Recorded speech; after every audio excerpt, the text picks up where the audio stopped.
suddenly life would reward you. You've opened the door. You're not blocking things with an underlying sense of discontentment. Is that what you mean? Like you've said, okay, I accept where I am. Oh, I got so emotional. I don't blame you. I think how our little baby came into our life, just on her terms, at her time, so welcome, but so unexpectedly too.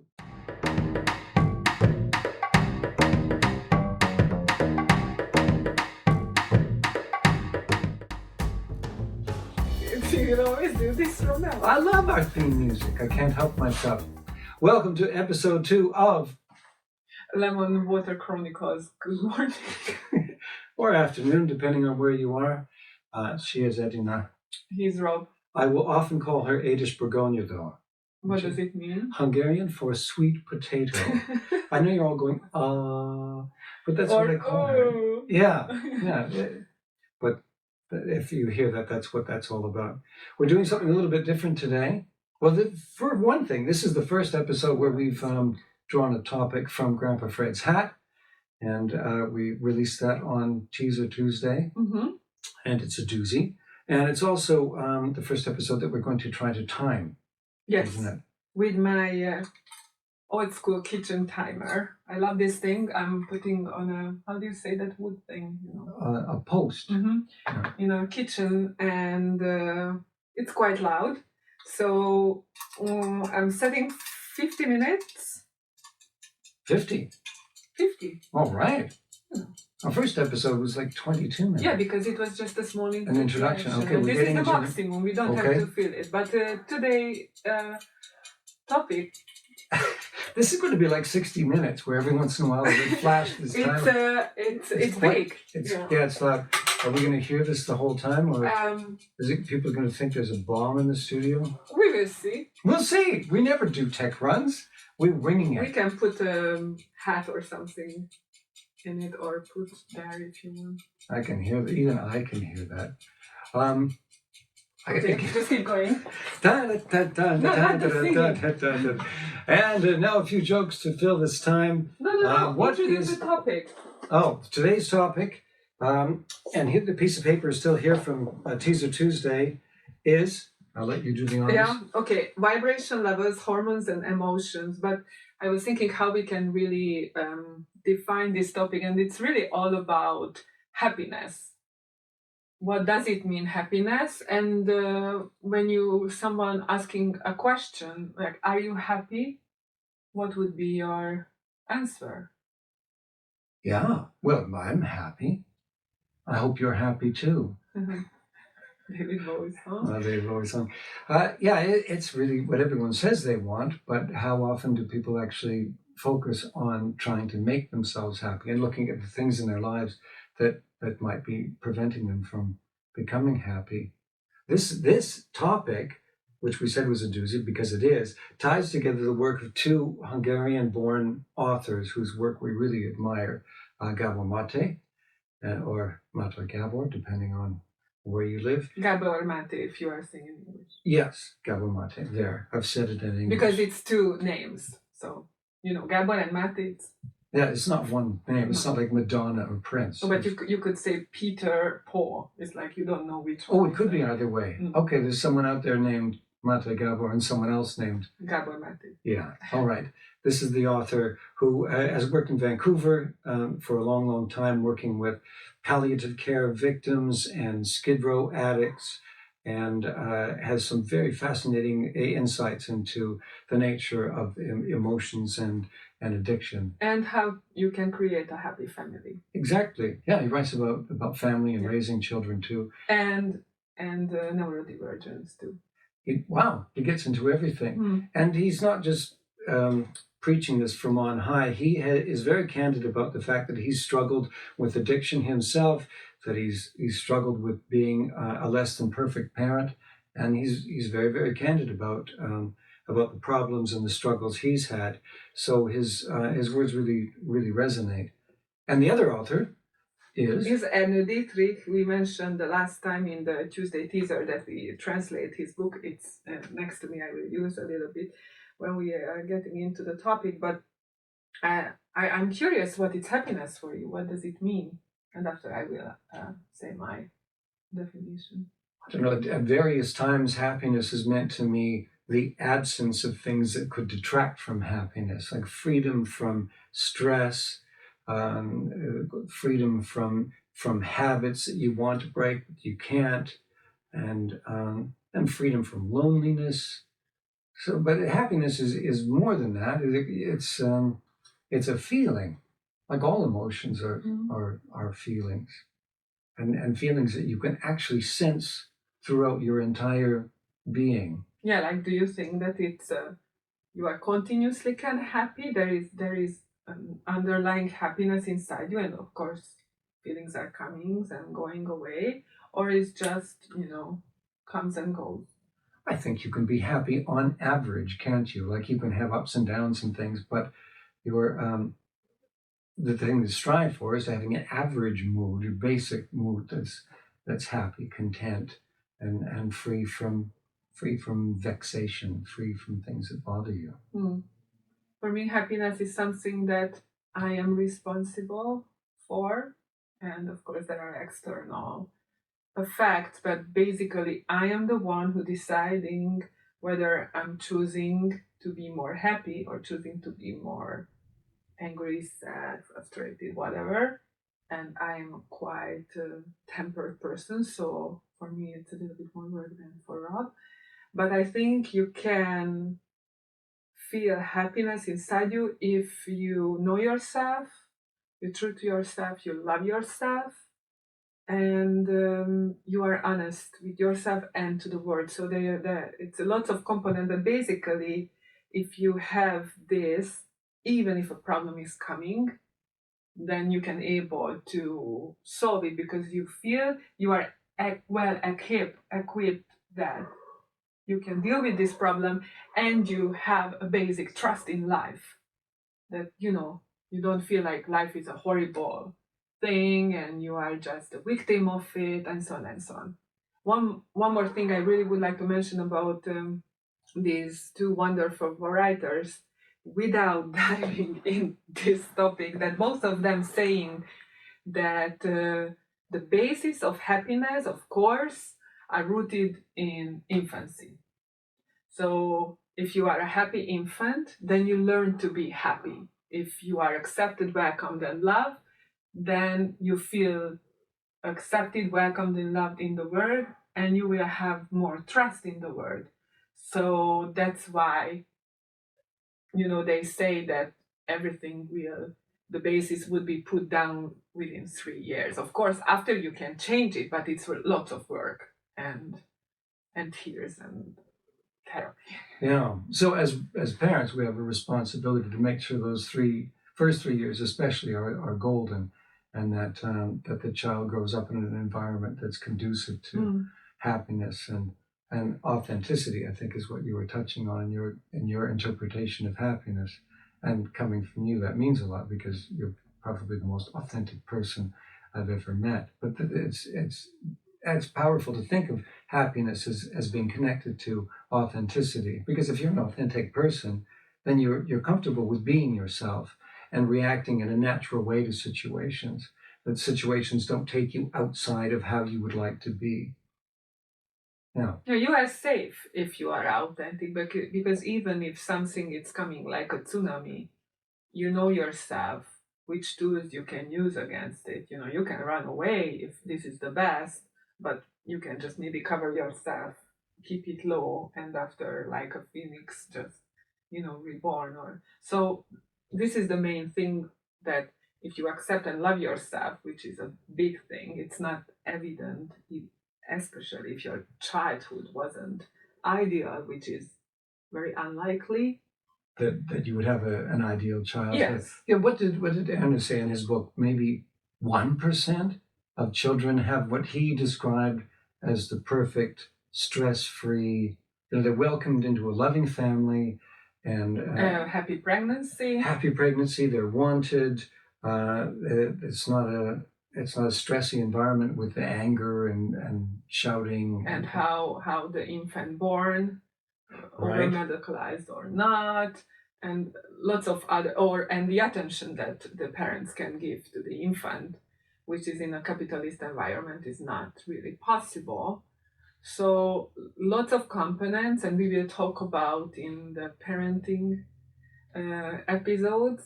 But let's explain what is vibration level. How did you understand? You proofreaded this book. I translated it. So how did you understand what is this system? Well, what's interesting to me is that Ernő Dittrich is an engineer. He's a professor of engineering, I think, and I have a background in engineering. So what was fascinating was that he took the idea of moods and quantified it really, and we all know what it means if you're with someone you say someone's a downer. And you spend time with them.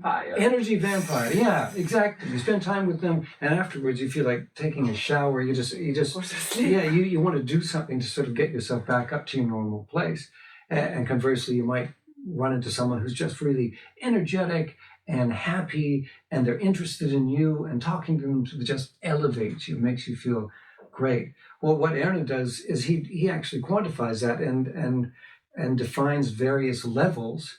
And those are based on the amount of time you spend each day in various moods. Like if you're a driver who's always angry at the other motorist, you're always shouting and everything.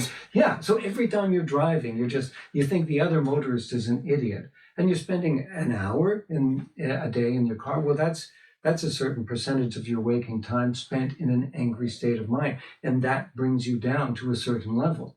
And if you're spending time watching violent shows, that brings you down. And if you're spending time with people who are unpleasant conversation partners, to put it mildly, then you're down even further. So if you're spending most of your day in these down states, that is where you live, and that's what your body gets used to. And this will be the basis of your worldview. Yeah, exactly. Your perspective on everything will go through that filter. And what's shocking is you can actually change that by just telling yourself, and his book helped me so much in ways that I never expected. If you find yourself doing these things, like reading the news can be, it's designed to make you angry. And I used to be quite hooked on reading news. I was telling myself it was so I could be staying up to date. But it doesn't do that. It just brings you down to an angry state. And when I found myself doing that, I would just start this little mantra. It doesn't even count as a mantra because it's so simple. I would just say, I don't want to be like that. I'll turn it off. I don't want to be like that. I don't want to be angry. I don't want to be in that state of mind. And I got out of the habit. Now I just don't look at news at all, and I'm happier. I look at sometimes news. In Hungary, it's a little bit difficult not to, but you can turn off at least, detoxify yourself, and maybe I'm just, making an excuse about that. But what Ernő is saying, it's really the quantity is determining where you are. So if you are upset for 5 minutes a day, that's of course fine. He's not talking about an impossible reach. And what is good about this book, that after the theory, he really give you a guidance what you can do for you, like exercising, eating habits, and so many. And he's really generous with time. He's always recommending, even in the theoretical part, don't go further if you didn't think about this, if you didn't diarize yourself, etc., etc. So if you take your time and doing a really step-by-step honest process, it can really help you. But the theory itself is that there are two different kind of vibration or energy levels, and we would like to a little bit talk about this, because for me it was game changer. Like, he put something into my face that I wasn't able to escape. I knew inside myself that it was true, but it was shocking. So there are several feelings which are life destroyers, and I sort of understand that anger is life destroyer, that it's putting negative energy in you. But when he said that shame and guilt. Ooh. And my basic experience as a child was shame and guilt, and I got used to it so much that I thought it's normal. This is the most horrible things about what you get used to, that because you encounter so many times, so frequently about this, you think it's normal. You think it's part of you and defining who you are. So when you start in your journey to know yourself better and you realize that you spend lots of time in shame and guilt, which is the lowest. So if you are there in shame, for example, you are very close to kill yourself. So Wow. people who are suicide themselves, they are on that range because they cannot feel good about themselves, they cannot feel safe in the world, etc., etc. And the shame is the worst. I will check. It's there are a lot of levels to remember. Yeah, so shame is the first. It's around 50, and the guilt is coming after that, and these are the killers one. And you told me several times that if you are trying to understand what's going on with you from the perspective of guilt, if you feel guilty, it's very hard to move. That makes sense. And so if you are there, you feel bad about yourself, you feel shameful, you feel that you are guilty, then you absolutely need help. And from probably a professional. But there is, way to come out from that. I was able to come out from the shame and guilt, and it's connected that you didn't feel loved enough, that you don't feel that you are worthwhile to be loved. And you can see where that comes from. If you're neglected as a child, your immature mind just rationalizes that you're not lovable, and therefore there's something wrong with you. And Feldmar, András Feldmar, who actually is a Hungarian psychologist who is living in Vancouver. My two favorite psychologists, Hungarians, are in Vancouver, and you are from Vancouver, and here you are here, so it's kind of funny. But he said that a child doesn't have another option to blame themselves, because the child cannot deal with the fact that the parent is not loving them, because it's such a huge disappointment that they would just kill themselves. So instead of feeling this, that actually my parent is an asshole because they don't love me, they should take care of me, etc., etc., they feel guilty and shamed, and they feel responsible because they believe, and this is the whole dynamic, could be the basis of the narcissistic relationship. If you do better, if you do this, if you do this, if you feel holes and roles and expectation, then you will be lovable. But this is an evil circle, and you will never get out until, and this is again Feldmar, or you meet with someone who really loves you, and they love you so much, so infinitely, that there is a point when you say, then I'm lovable. Then if this person is love me so much, then I must be lovable. And then the whole process started to overwrite itself. Or you are paying for a therapist who is doing the same for money, that they accept you no matter what, And this is the only way that you can come out from this black hole. And I guess you have to be receptive to the possibility that you're lovable. If someone comes along and they love you, and it finally dawns on you that they are loving you for you unconditionally, you don't have to do anything, you don't have to spend, or you don't have to do anything or prove anything. They just love who you are. That you have to be ready to accept that. You have to be, I guess, far enough out of the guilt and shame, or the sense of unworthiness, to be able to consider the possibility that someone can love you. But you were there. I was there. We know how does this feel. Yeah. That this unworthiness, that you just cannot connect even with yourself. Yeah, it's we are living proof that it's possible to come to come out of this and to accept that you are a lovable person, and to see your life change with that realization being the starting point of a new self-image. But we are lucky too, I think, because there was something inside us who told us, a little fire or Yes. a core or something small. The inner child inside ourselves told it, actually, you are lovable. Because if that's missing, I don't know whether you really, really have a chance to, come out without help. Do you think that all people had difficulties in childhood because of insufficient love, insufficient parental love?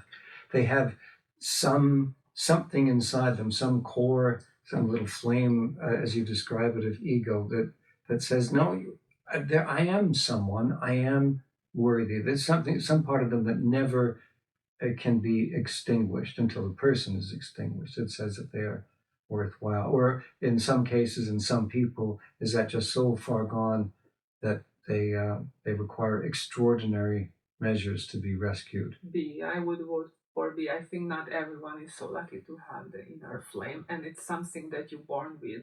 That it's a gift what you have, because I wasn't working for it. My psychologist said it was just inside me somehow, maybe because of my maternal line, or I don't know, but it's there in my mom, my grandma, and my great grandmother. We all had this, but not everyone had, and it's not their fault. But if you are in this level, then you feel that it's your fault. Why I cannot do this? Why I cannot do that? And responding your question about parenting,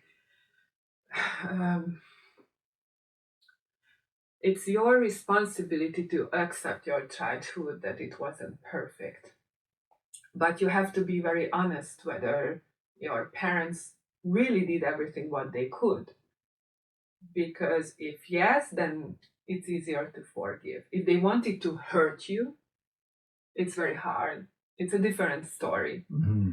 But even if they were benevolent and they thought that, for example, hitting a child is necessary because this is how they will be disciplined, for example.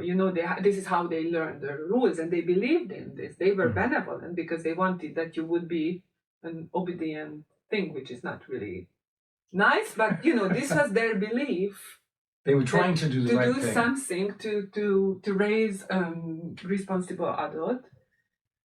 And love is like, you never define whether you are loving someone in a good way based on your experience. You have to ask the other person, I am loving you well, because you can love someone in a way that the other one is just, this is not what I need. And parents are sometimes, they don't really have time to know their kids. Sometimes they are not enough curious. Sometimes they want child, so they will be there make it longer themselves in them. Just as an extension of themselves. Yeah, like sometimes they already put an expectation even when they are inside or in just their idea. So lots of parents are building walls between them and their own kids, and that kid will have this experience as the first one ever, which is shaping them. So that something is expected of them. They're expected to be something other than what they are. No one really cares about who this person is, and you have to know them, because they come out with personalities already formed, as we've learned through our own three kids, that you don't shape them. You shape them completely. They are a person. If you would shape them, they would suffer. And what it's very frightening for me, that, and this was my experience, how my father loved me. It wasn't real love, but this is what he could give it to me. This was the maximum, which was very far away from real love, but this is what he could give it to me. I thought that this is love. So it went under my skin how my father treated me. was the most natural thing for me. This is how he loves me. This is how a man is treating a woman, and so on and so on. So when I was enough old, not mature, but old, to choose someone, I chose someone, of course, very similar, because this was the familiar thing. This is what I knew. This is how I defined love inside me. Mm-hmm. And this is how people's lives are shaped. And this is frightening. And the responsibility of that what we are giving to our kids, how we are shaping their character, their life, their future. But if you are a mature person, you can stop at some point in your life and asking yourself, this is me, this is what I want.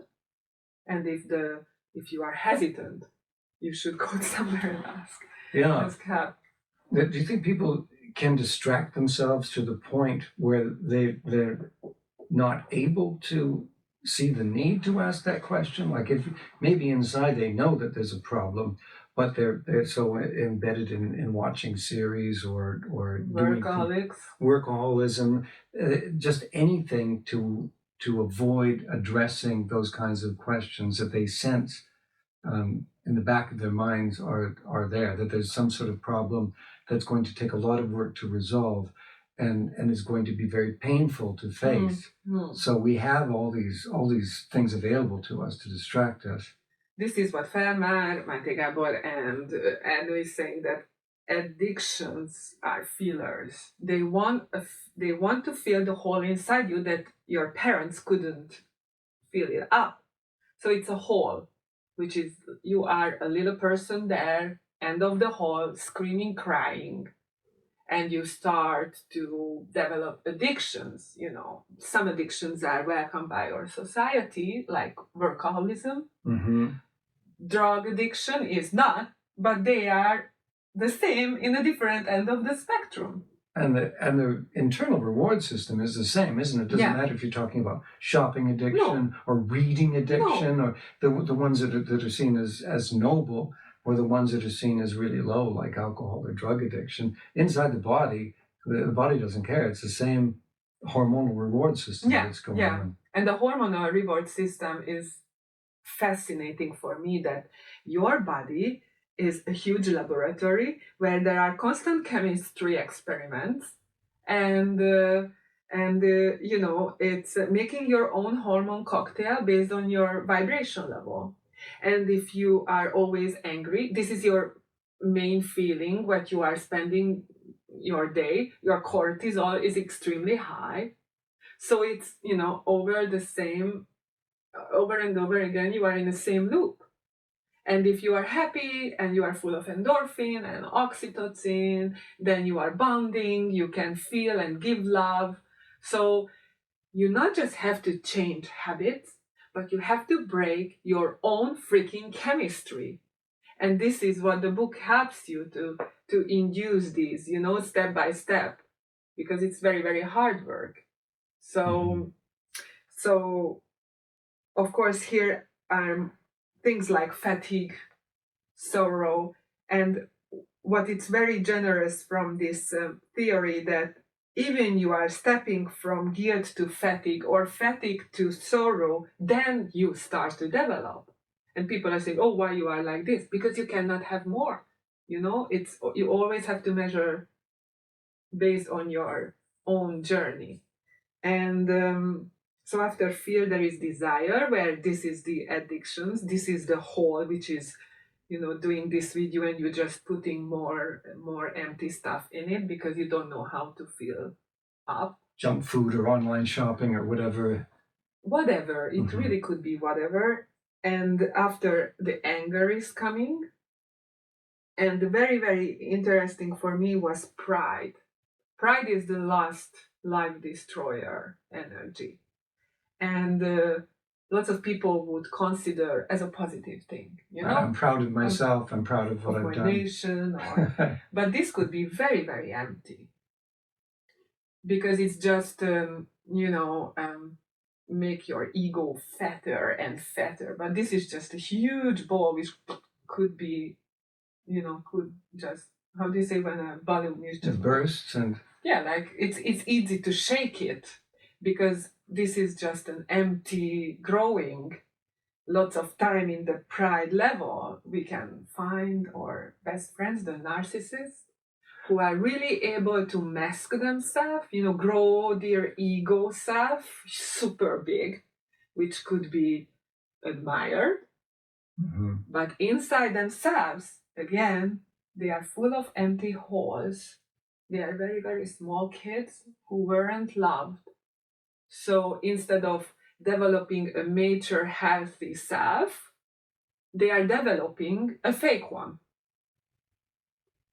So when you feel proud of something, and of course you can be happy about your successes, but you have to be able to put in a drawer that you are happy about something. Okay, I achieved that.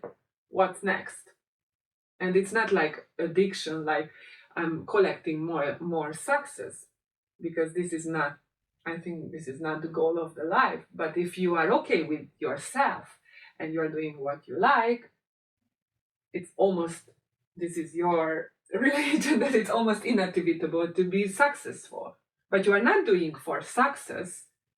You are doing because you like it. Yes, absolutely. Could pride be at the root of nationalist feelings and prejudice and those kinds of things, where you're so proud of who you are and where you're from and certain artificial things that you define as being part of you? Does that make other people outside seem more outside? In other words, I'm proud to be the Canadian, so every non-Canadian is someone I see as a lesser person. Is that what do you think Ernő is getting at with the idea of pride being a life-destroying energy level? I think pride is life-destroying because the core of this is you are seeking belonging. You want to join a community where you are accepted and you feel worthwhile and appreciated, but you don't have it in real life.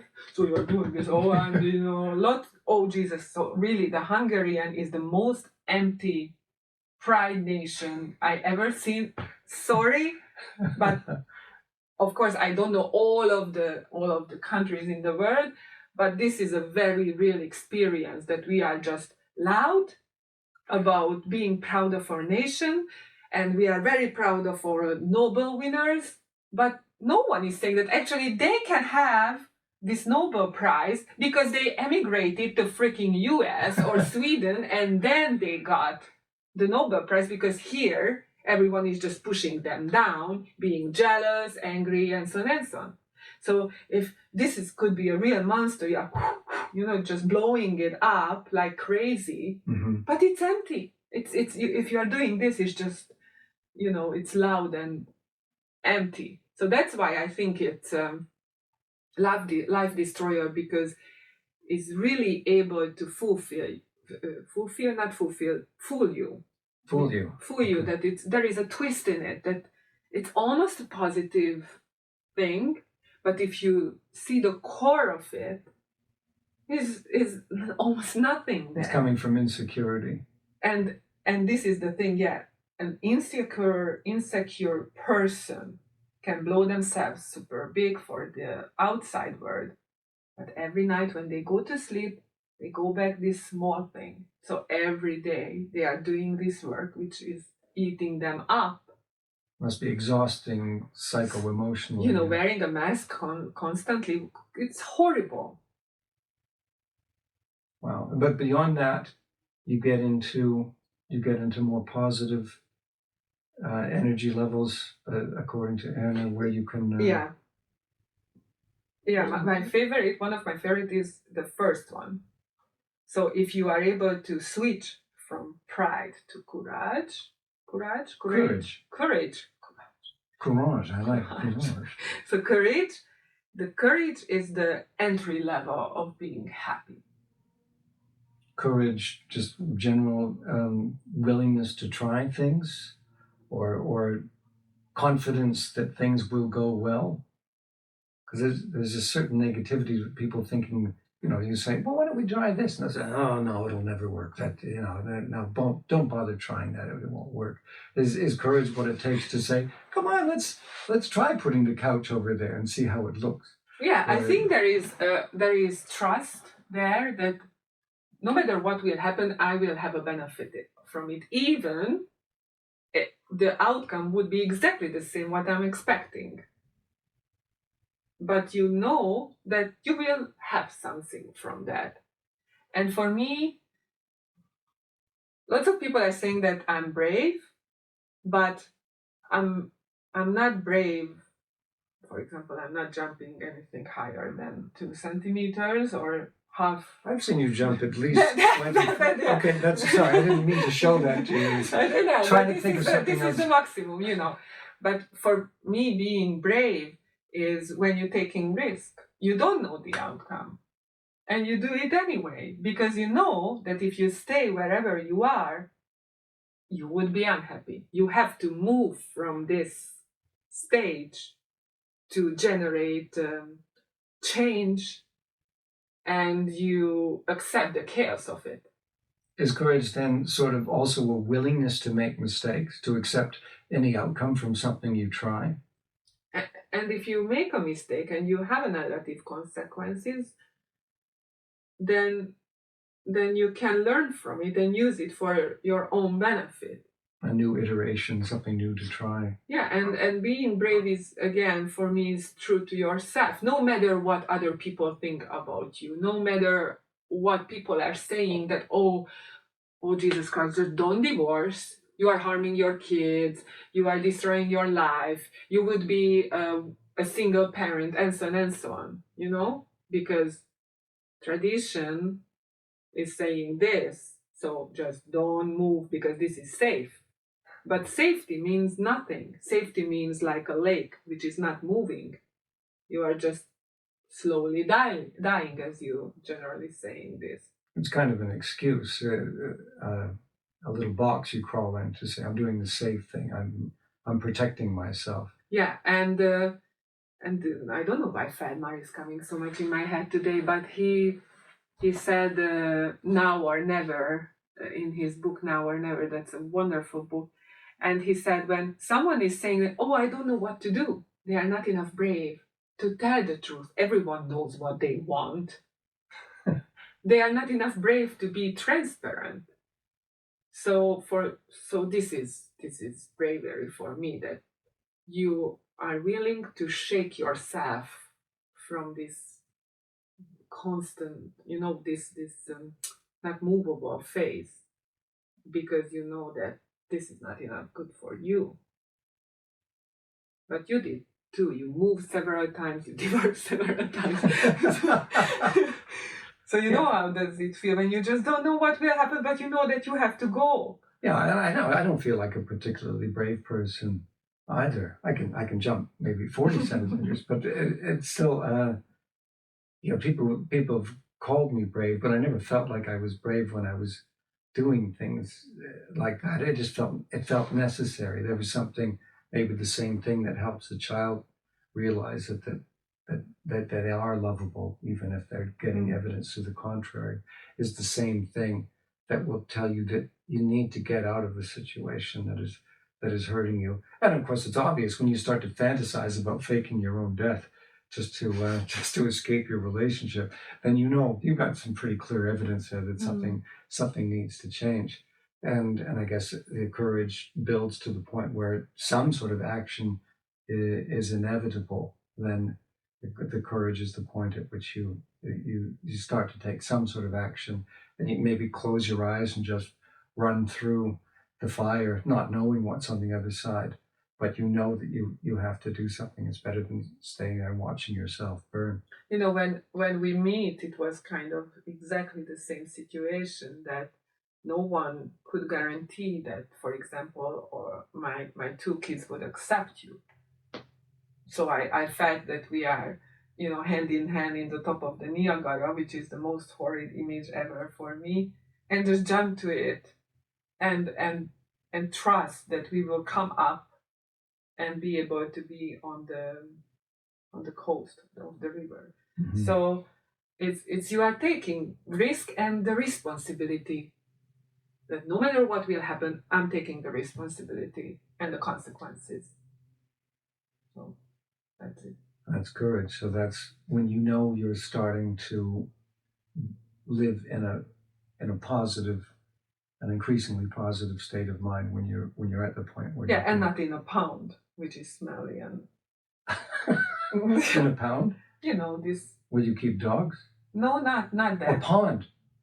Sorry. Yeah, it's so different. Yeah. Pound and pound. Yeah, it's. I'm so sorry about English. It's. I'm sorry about Hungarian. No, people say Hungarian is a difficult language to learn, and it's just that there's nothing that makes it easier. But some things do, like the fact that the alphabet is phonetic. Don't want to derail our conversation, but it's true. The pound thing. If you look at that word in English, you don't know. You don't know if it's a war, car. They should rhyme. Cash, wash. They should rhyme, but they don't. Sorry, you have to memorize all these things. Hungarian, there was one pronunciation for every vowel, and the emphasis is always predictable. So those things make it easier. Yeah, we have some tricks, but we now return to our regular program. Okay, next one is impartiality, which is a strange word for me to describe this state of mind. Yeah, when this is the first one when you are actually feel happy inside yourself almost all the time. And I hope I'm not exaggerating that. I think this is where I am right now.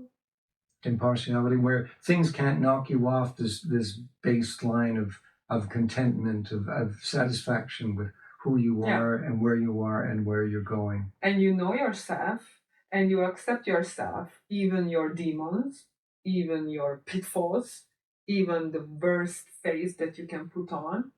It's still you, and you know that if you make mistakes, you are still lovable.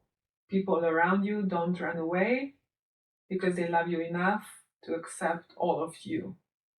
So this is where you start to do what you are interested in. This is where you have enough power to deal with your shadow part, to say that, okay, I have this feature that I don't like in myself. I can see that this is harming others. I'm hurting people when I'm, yelling, for example, because which doesn't mean that you can't. But when you make a mistake, and I think this is crucial, you are able to forgive yourself. Yes. Not going down completely in guilt. Maybe you feel bad about it, like, oh shit, I did this again, but you are not, exactly, yeah. Punish yourself. This is where my little mantra, I don't want to be like that, was so much more powerful than saying, what an idiot I am, or how could I be so stupid? Those kinds of things that you tell yourself just drag you back down again and again. But to say, no, I want to be better than that, is a more positive way of moving forward, saying the same sort of thing. And when you are here, you trust in life too. That somehow your whole world started to shift to the place where life started to give you things, like friends, jobs that you like, career possibilities, a child, for God's sake, who couldn't born before that. And it's just probably this is exactly what happened in our case. Really? I think so, because this is maybe, this will be the place where I cut, but no, go there. I want to hear what you think about this. No, when we reach together, and this is another thing, and of course kids are born in not ideal conditions and ideal relationship, but maybe when you accept what you have and you don't have the urge to desire more constantly, you said, I love my life, then suddenly life would reward you you've opened the door. You're not blocking things with an underlying sense of discontentment. Is that what you mean? Like you've said, okay, I accept where I am. And I got so emotional. I don't blame you. Thinking, how our little baby came into our life, just that on her terms, at her time, so welcome, but so unexpectedly too. And we accept the possibility that she never comes, Yeah, we had this peace inside ourselves, and I think this is the first level when you feel peace inside you, because you feel safe, you feel loved, you are loved by yourself, you are loved by the people who are around you. So you can just feel, even if the chaos is around you, because chaos is always around us. I don't know how. Well, it should be. I mean, chaos is something we need to learn to accept. It's part of But lots reality. of people say this, they want a child so badly. They accept that they cannot have. They even start the procession of adoption, and suddenly. Mm-hmm. Yeah, that's true. That does happen. And we had given up. We had really told ourselves we have to stop hoping. We're not doing ourselves any favor by hoping too hard. And this is again, hope is another tricky thing. Like pride? Yes, because it's anchoring you somewhere where you probably don't want to be. If you are connected with someone and that someone is hurting you and you keep hoping that this person would change, then that hope is just sticking to you, to the place, and you cannot really move from that because you're still hoping. So until, lots of people saying, if you shouldn't want it so badly because then it's coming. But let it go is not an automatic way to be. Mm-hmm. It's very, very hard when you really want something, how you can let it go. But maybe it's happening when acceptance, the real acceptance, okay, I can be happy without this. Okay? Time. Our baby is up.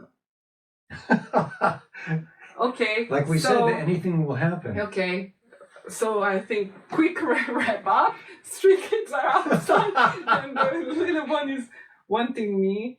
So from here, impartiality, willingness, and acceptance, your level is just, the vibration level is just growing and growing and growing. And the more you are in reasonableness and love and joy, less and less people are there who constantly feel joy, who constantly feel love.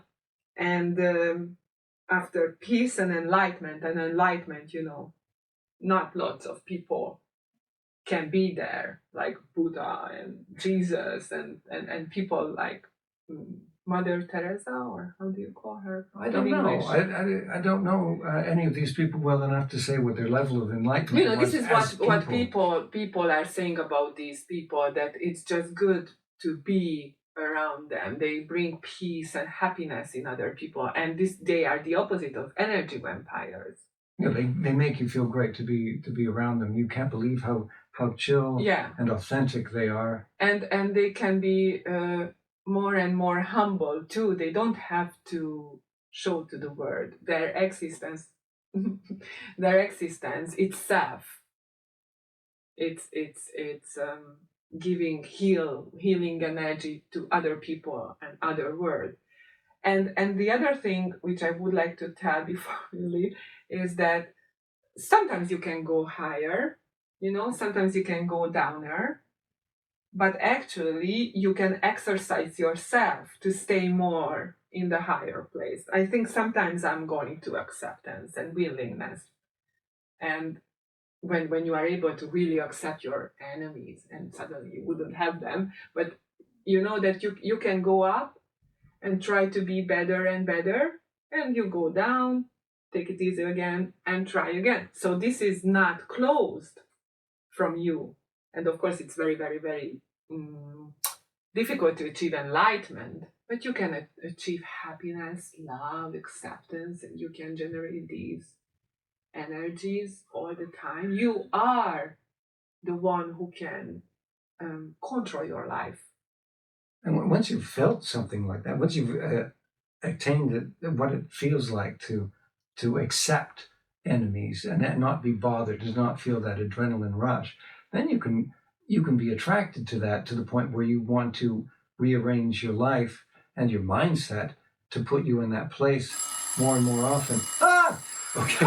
And I just want to connect it to that is something that was mind-blowing for me in Gabor Maté's book, is that the idea that all your emotions have these hormone cocktails, and you feel that when you're angry or upset or anything, but even subtler emotions, the hormones make sense. They're sending signals to parts of your body saying you need to protect yourself, you need to feed the brain, we need to hide, all these things. They're not just ancient leftovers, they're still functions that are important to us. But your body can get addicted to them. So if you grow up in a certain situation, or if you're drawn to it, like workaholism, your body gets addicted to what is actually a frame of mind. And you are searching unconsciously for the situation which you are feeding.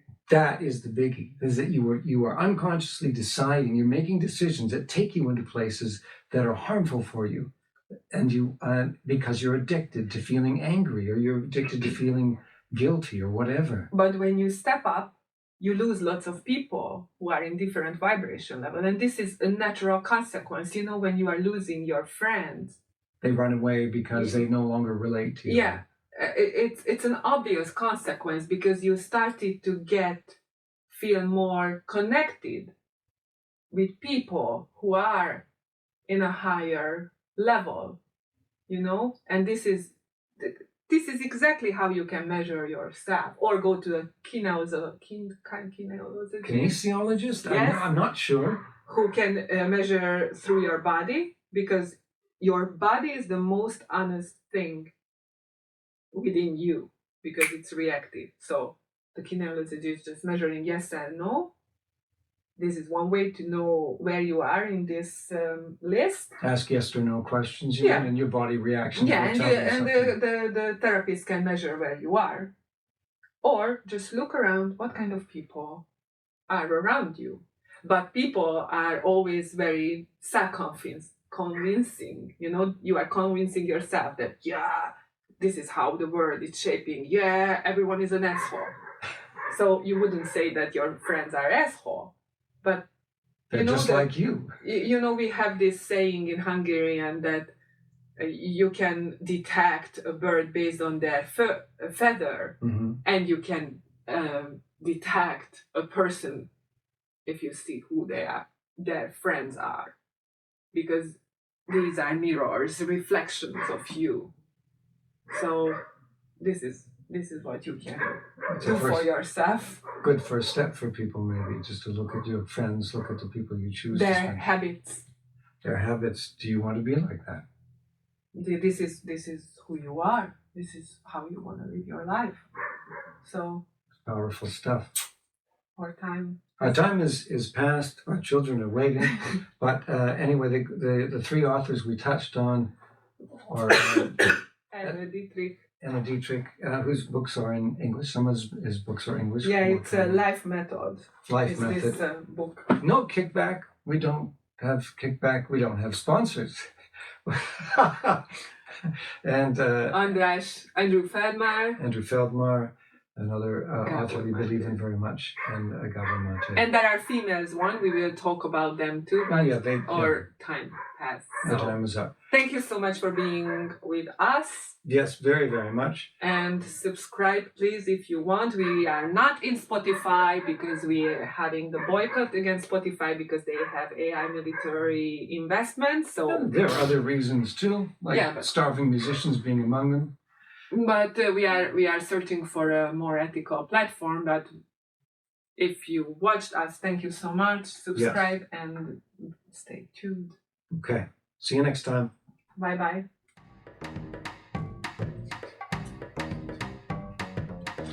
Everybody should have theme music.